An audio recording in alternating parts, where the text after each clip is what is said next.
Lungomare di Agrigento vietato al traffico veicolare nel weekend, la decisione del Comitato per l'Ordine e la Sicurezza Pubblica dopo le risse.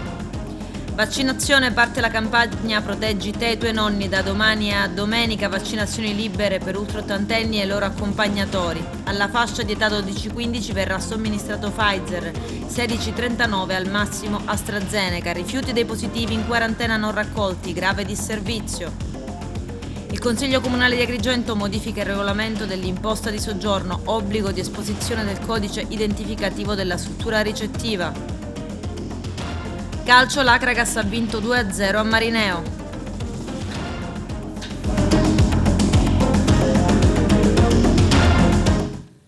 Bentrovati gentili telespettatori al nostro appuntamento con l'informazione. Dopo le risse e i disordini, il lungomare, Falcone e Borsellino di Agrigento sarà vietato al traffico venerdì, sabato e domenica dalle ore 18 alle 24 e sarà operativo un controllo interforze. Il nostro direttore Arturo Cantella. A causa dei recenti fatti di cronaca che si sono verificati nella località balneare di San Leone lo scorso fine settimana con liti e risse, ha indotto la prefettura di Agrigento a convocare una seduta del Comitato per l'Ordine e la Sicurezza Pubblica presieduto dal prefetto Maria Rita Cocciufa, insieme con il sindaco di Agrigento, il commissario straordinario del Libero Consorzio e con le forze dell'ordine al fine di affrontare il tema dei controlli nella località estiva sanleonina interessata in questi ultimi giorni da episodi di risse e abuso di alcol tra i giovanissimi.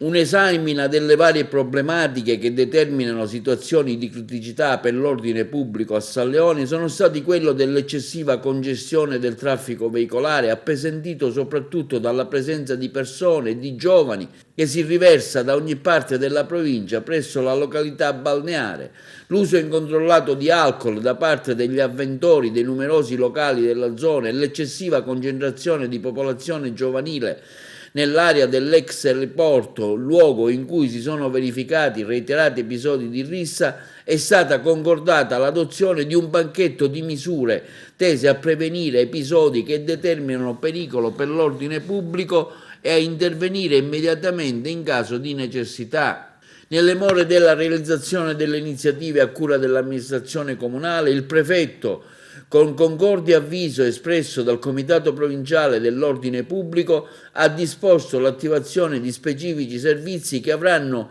inizio a partire dal prossimo venerdì.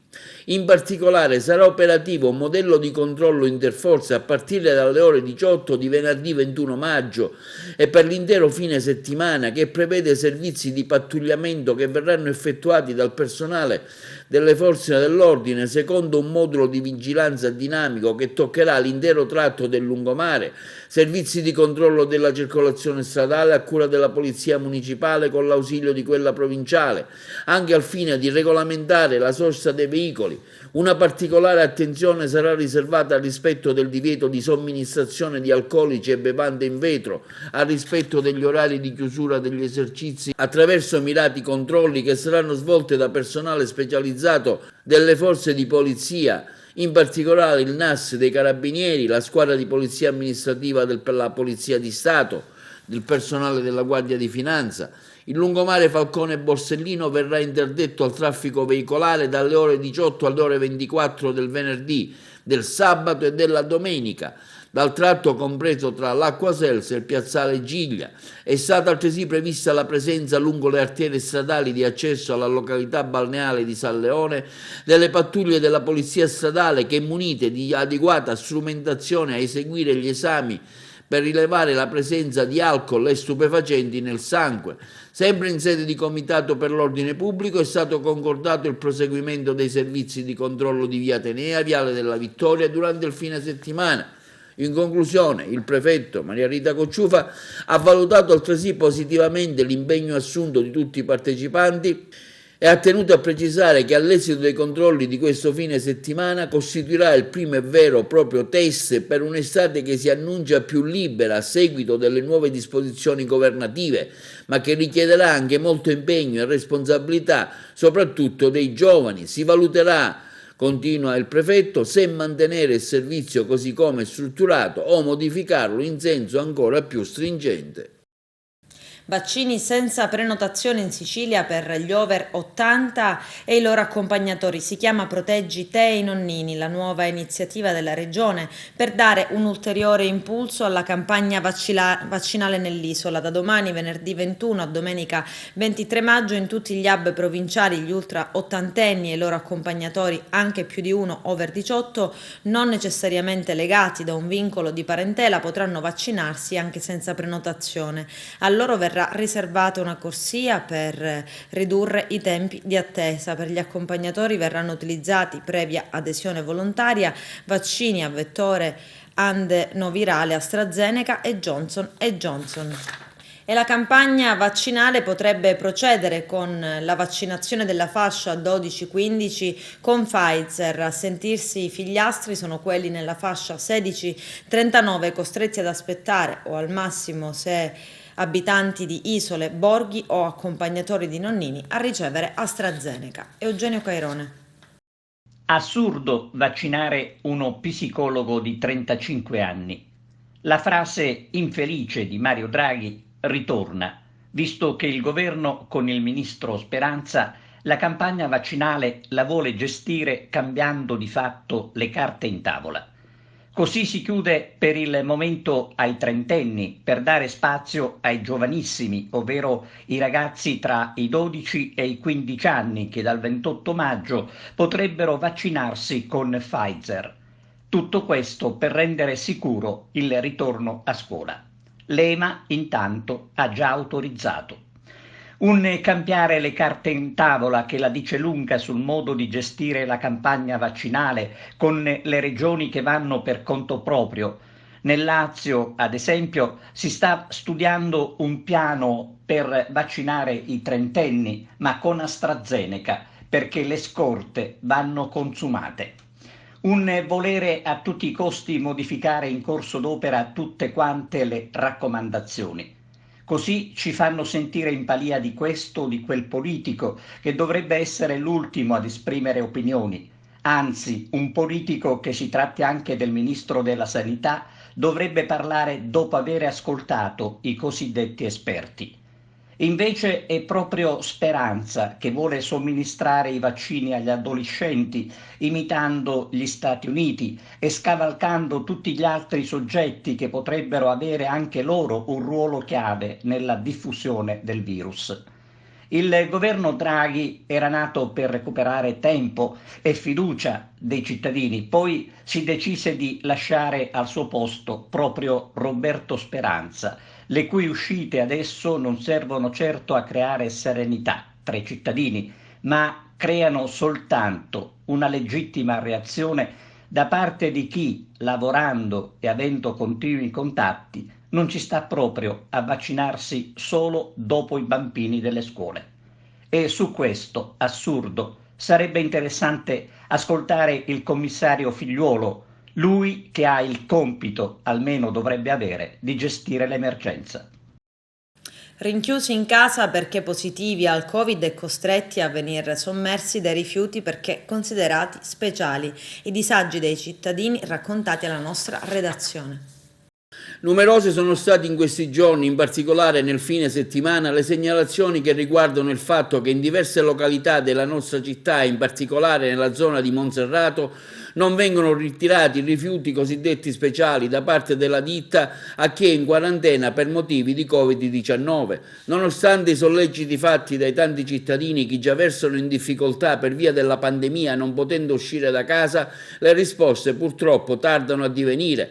Un rimballo di responsabilità tra chi chiede e chi deve invece in questo momento di particolare bisogno procedere allo svolgimento di un servizio necessario e vitale. Le famiglie che ci hanno chiamato in redazione hanno manifestato il grave problema che da oltre 10 giorni, nonostante i tanti solleciti fatti al Comune e all'ASP di Agrigento, purtroppo non arrivano risposte certe e concrete. Chi ci ha chiamato afferma che il Comune di Agrigento asserisce che è di competenza dell'ASP, la quale afferma che è di competenza di una ditta esterna, a quanto pare non agrigentina, che non può al momento soddisfare le richieste che ci sono Nel mezzo stanno i cittadini che, nonostante il loro sacrificio e i continui solleciti, non ricevono giuste risposte e il servizio adeguato. Una cosa è certa: perché non si ritirano i rifiuti speciali che le famiglie affette da Covid-19 producono? Quanto devono ancora aspettare le persone per avere diritto a un servizio che spetta loro e che non sanno più dove mettere i rifiuti da loro stessi prodotte per via delle esigue dimensioni degli appartamenti, che non sono progettate per raccogliere il pattume ma per abitarci? Una legge afferma che chi è in quarantena obbligatoria, i rifiuti non devono essere differenziati, vanno chiusi con 2 o 3 sacchetti resistenti in modo che gli animali domestici non vi possano accedere. Speriamo che questo servizio nostro possa in qualche modo sollecitare chi sta nei palazzi e che spesso magari si dimentica del dialogo con la gente, quella gente che attraverso le imposte e le tasse paga per assicurare loro il proprio lavoro. Un infermiere 56enne di Agrigento è stato denunciato per detenzione illecita di armi da sparo e possesso di armi modificate. I carabinieri della compagnia di Agrigento, in un controllo domiciliare nell'abitazione dell'uomo tra il capoluogo e Raffadali, hanno trovato un fucile ad aria compressa modificato, una carabina, una pistola antica e munizioni di vario calibro. L'attività dei militari si è inquadrata in un più ampio servizio volto a contrastare il fenomeno della detenzione abusiva di armi. Tutte le armi sono state sequestrate e saranno al centro di ulteriori approfondimenti per capire provenienza e se sono state mai utilizzate. Il giudice per le indagini preliminari del Tribunale di Agrigento, Alessandra Vella, accogliendo quanto richiesto dalla Procura, ha archiviato le indagini a carico di Carola Rackete, 32 anni, il comandante tedesco della nave ONG Sea-Watch, con a bordo dei migranti soccorsi nel Mediterraneo, che il 12 giugno del 2019, poco al largo di Lampedusa, ha violato i primi alti imposti dalla Guardia di Finanza. Carola Rackete, in particolare, è indagata per 3 ipotesi di resistenza pubblico ufficiale commesse fra il 12 e il 29 giugno, giorno dell'arresto, e poi risponde anche di danneggiamento e o violenza a nave da guerra. Il GIP Vella ha ritenuto che Rackete abbia agito per stato di necessità e nel rispetto delle normative internazionali in materia. Ristrutturazione condomini a 0 euro. Ad Agrigento il 9 novembre scorso partiva uno dei cantieri in Italia di ristrutturazione ed efficientamento energetico interamente finanziati dal Superbonus. Oggi i lavori eseguiti con la supervisione di Salvatore Cultrere e Giuseppe Grimaldi sono stati completati.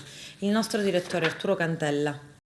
Completati i lavori di efficientamento energetico del condominio di Agrigento, sito a Monserrato, denominato Domus Amici. I lavori iniziati nello scorso mese di novembre sono stati perfettamente eseguiti nei modi e nei tempi stabiliti e hanno permesso ai condomini del palazzo di non spendere un euro grazie alla legge del super bonus 110%. Tutto ciò è stato possibile grazie alla collaborazione tra l'impresa esecutrice la Duferco Energia, il responsabile dei lavori, il dottore Salvatore Cultrere, e il progettista, l'architetto Giuseppe Grimaldi.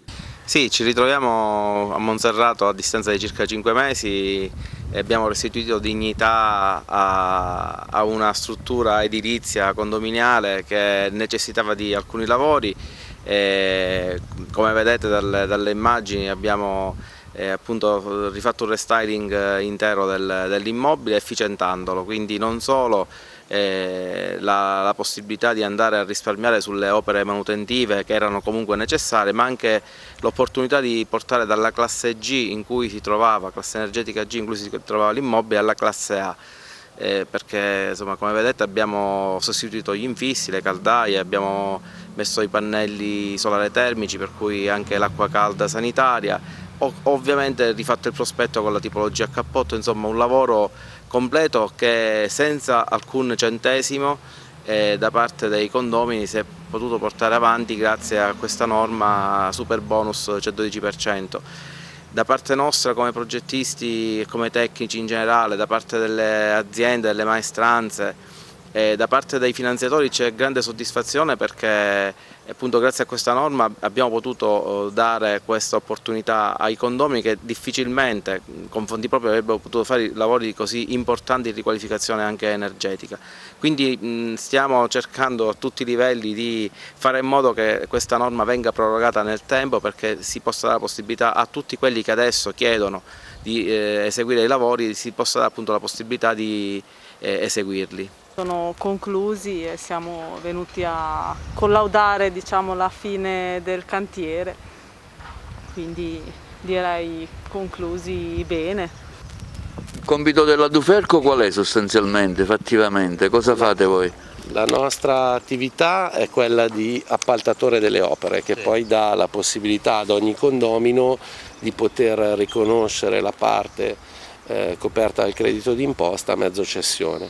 Quindi noi però ci rendiamo anche garanti di tutto il processo, monitorando, benché non siamo noi progettisti, comunque monitorando il progetto, monitorando la parte tributaria, quindi tutto al fine che rispetto agli enti preposti al controllo, quindi la situazione sia tutta regolare. Ecco, cosa dire ai tanti che magari sono titubanti e che vorrebbero iniziare l'iter? Che garanzie, insomma, che raccomandazioni farete? Allora, intanto abbiamo ad oggi una proroga certa da parte del governo che è al 31/12/2022, quindi i tempi sono abbastanza purtroppo stretti e andiamo avanti con proroghe di un anno alla volta. È sicuramente da dire che sono degli interventi abbastanza invasivi che danno sicuramente tanti vantaggi dalla riqualifica sia energetica, ma anche tutti questi appartamenti vengono rivalutati e guadagnano anche il 20-30% del valore dell'immobile. Sono dei percorsi non così immediati, comunque un progetto di questo tipo necessita di almeno 2-3 mesi di lavorazione, poi c'è il dialogo con tutti i subappaltatori, c'è poi la parte tributaria alla fine del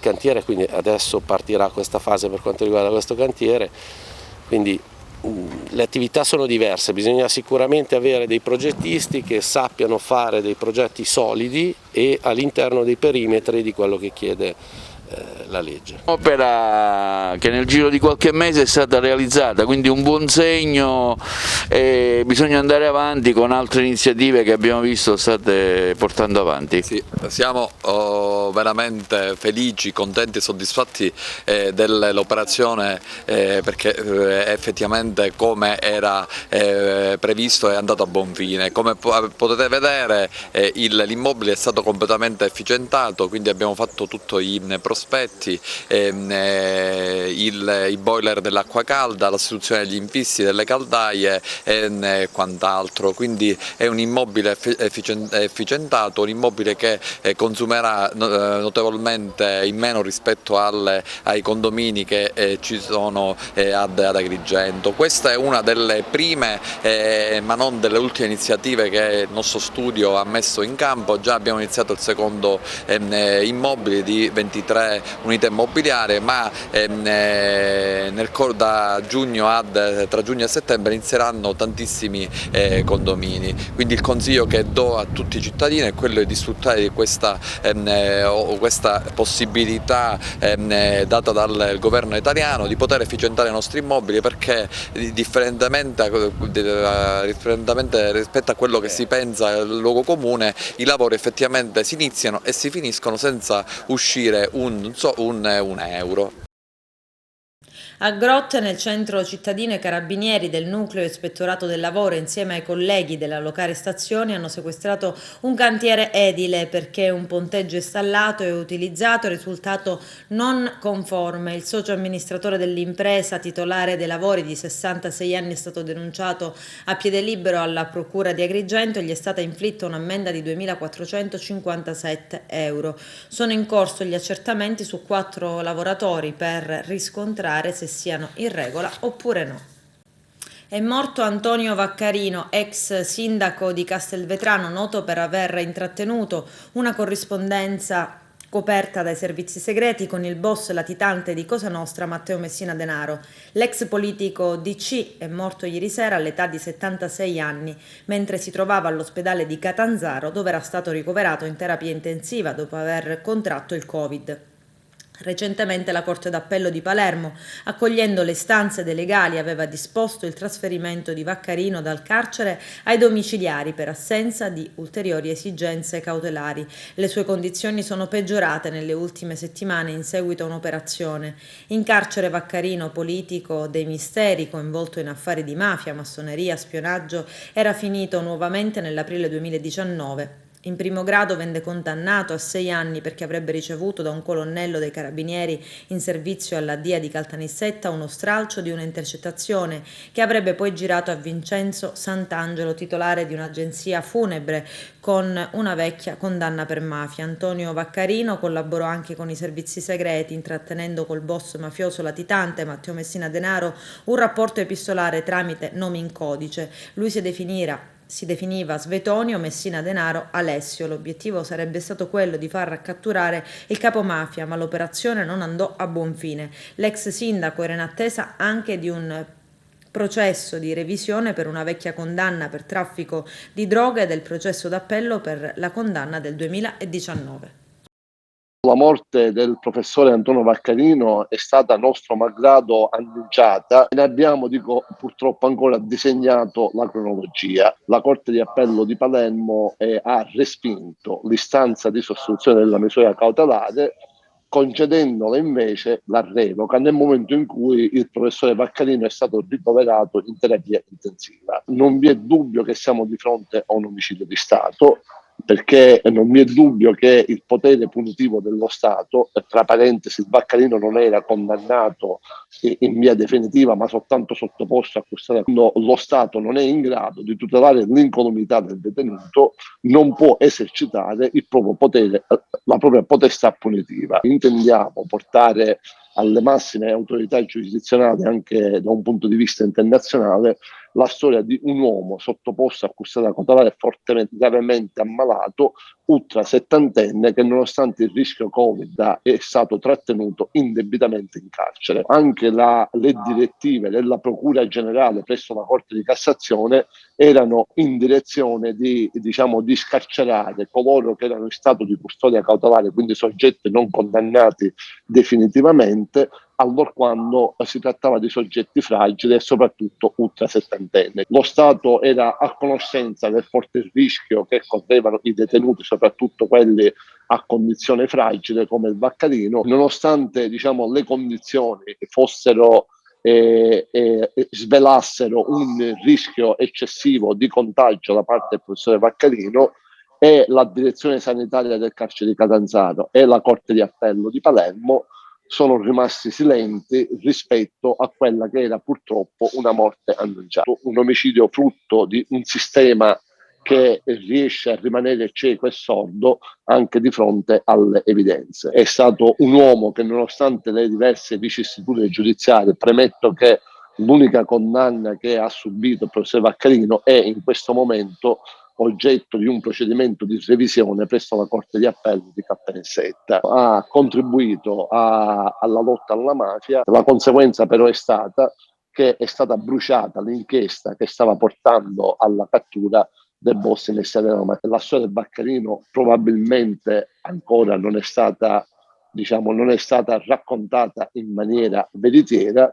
Ci sarà tempo, appena ci rassereneremo tutti, e per rivedere ciò che a nostro avviso è stato fatto di buono da parte del Vaccarino e ciò che invece non è stato fatto. In questo momento, questo è il momento del dolore, della rabbia, consentitemi di dirlo, della rabbia nei confronti di un sistema penitenziario delinquenziale che sull'altare di un potere punitivo spesso esagerato, spesso abusato dai magistrati, ha tenuto in carcere un soggetto gravemente ammalato, provocandone la morte.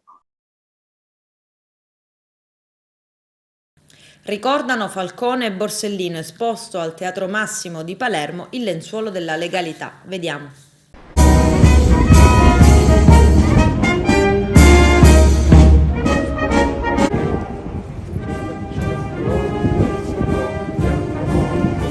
città di Palermo si unisce all'Arma dei Carabinieri, si unisce alle tante vittime innocenti della mafia, ma si unisce in questo momento del ricordo particolare di Giovanni Falcone e Paolo Borsellino, punto di riferimento di un cammino di liberazione della nostra terra, e lo fa chiamando l'Italia e l'Italia risponde. In questo momento, in contemporanea, è stato mostrato una grande opera realizzata nei laboratori di Brancaccio del Teatro Massimo al Colosseo di Roma. Quindi in contemporanea Palermo e Roma ricordano Paolo Borsellino e Giovanni Falcone.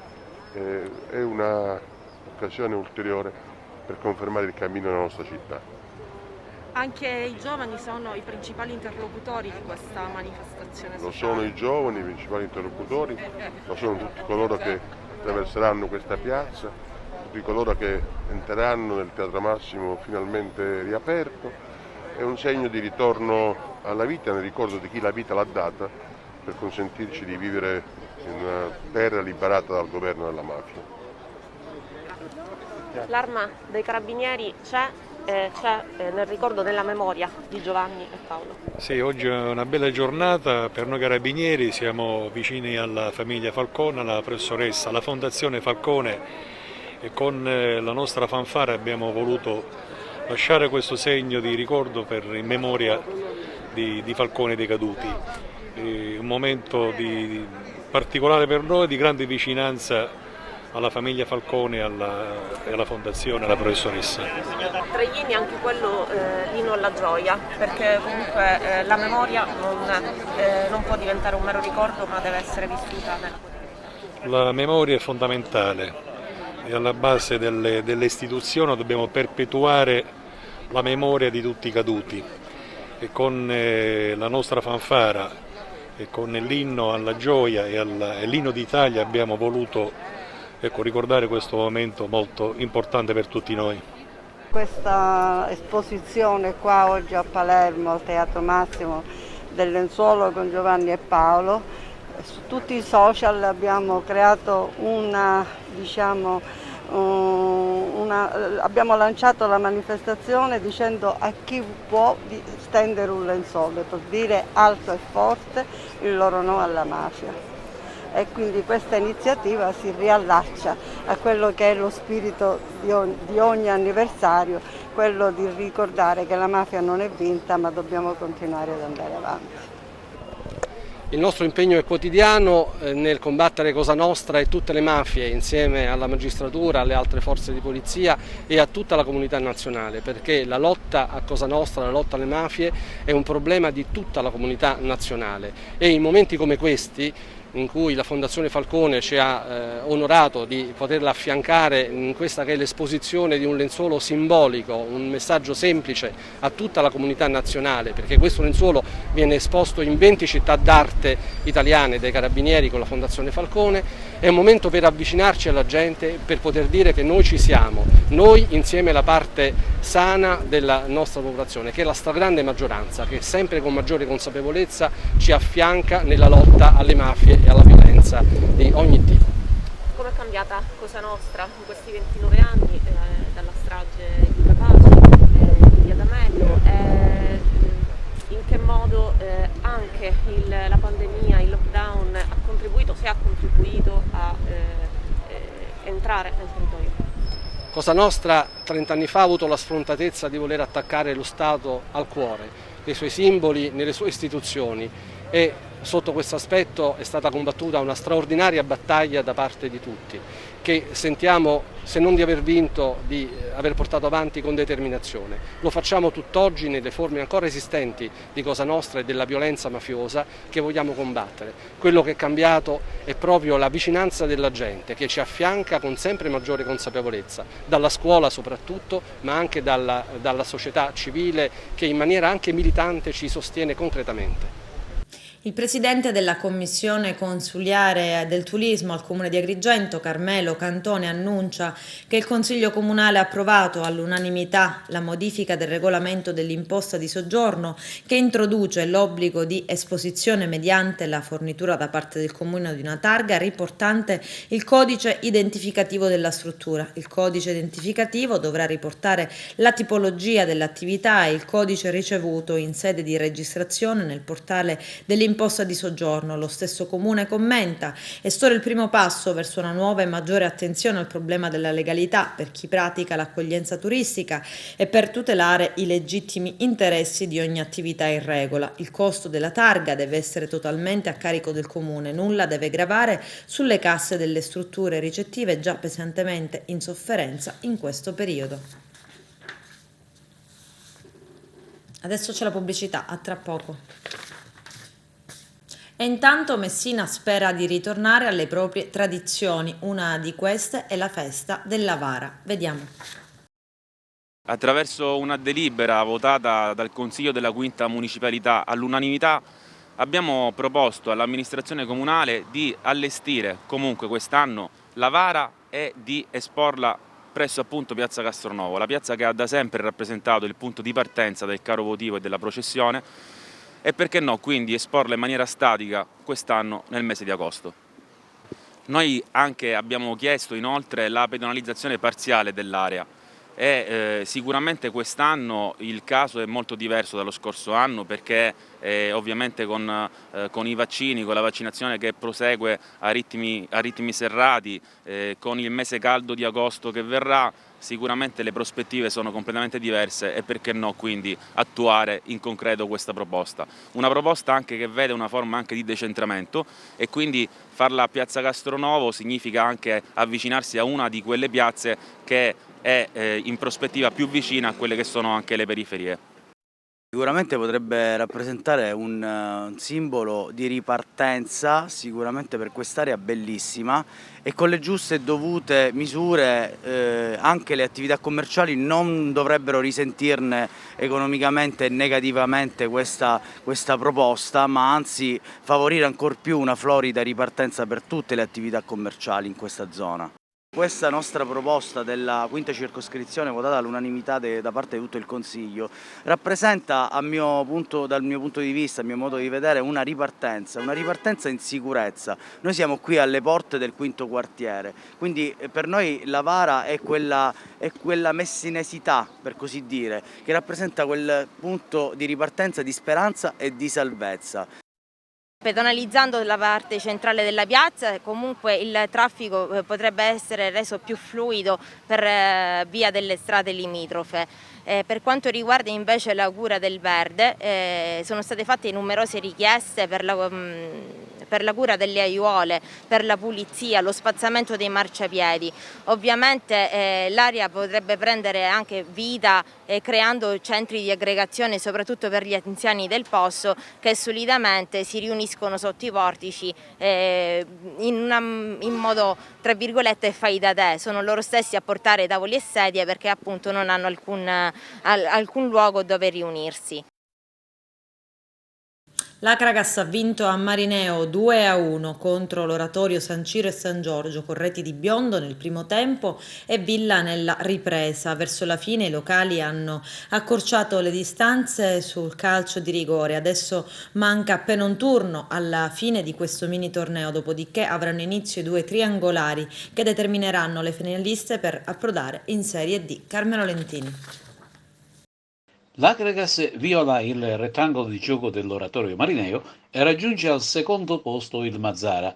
Il risultato finale è stato di 2-1 e testimonia che è stata una gara molto dura e sofferta, giocata con il piglio giusto da entrambe le contendenti.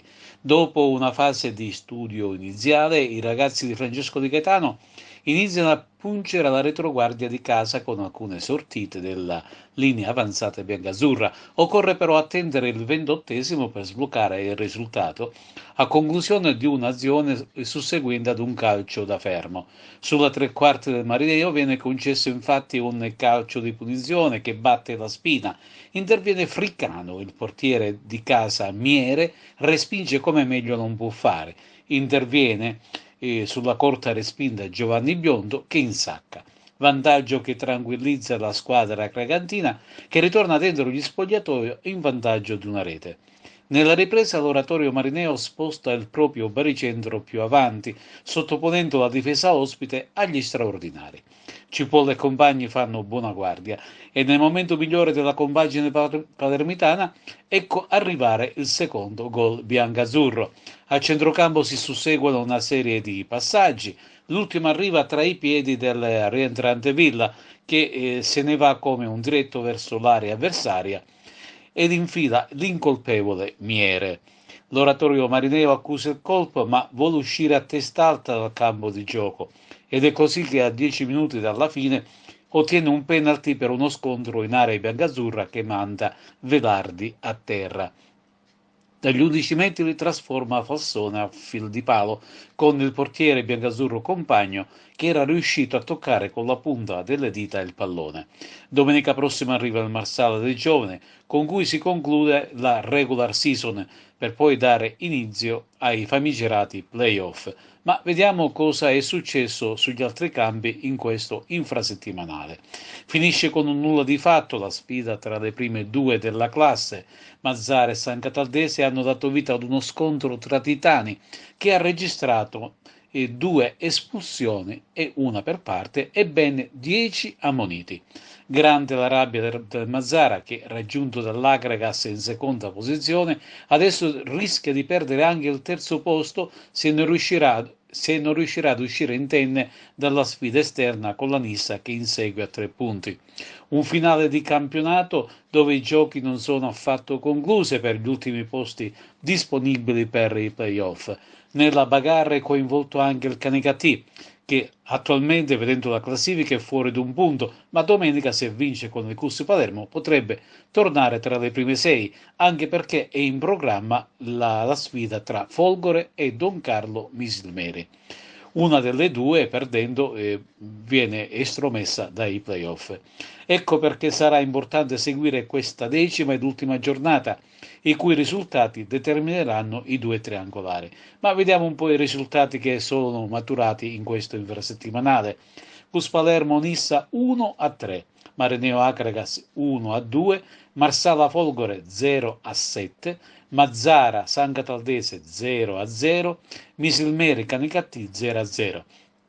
Questa invece è la classifica: San Cataldese 20 punti, Akragas e Mazzara 17, Nissa 14, Don Carlo Misilmeri 11, Folgore 10, Canicattì 9, Cus Palermo 7, Oratorio Marineo 4, Marsala 1.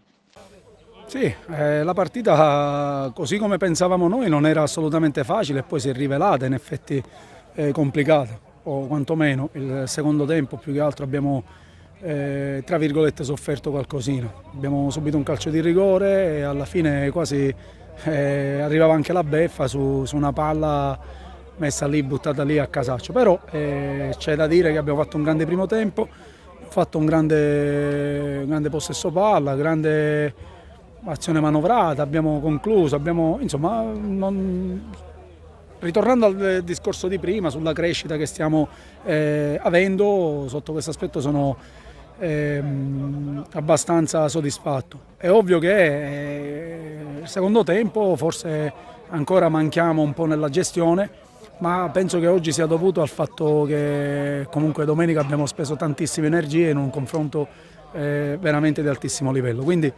va bene oggi il risultato, va bene anche in parte la prestazione, quindi guardiamo in avanti con ottimismo.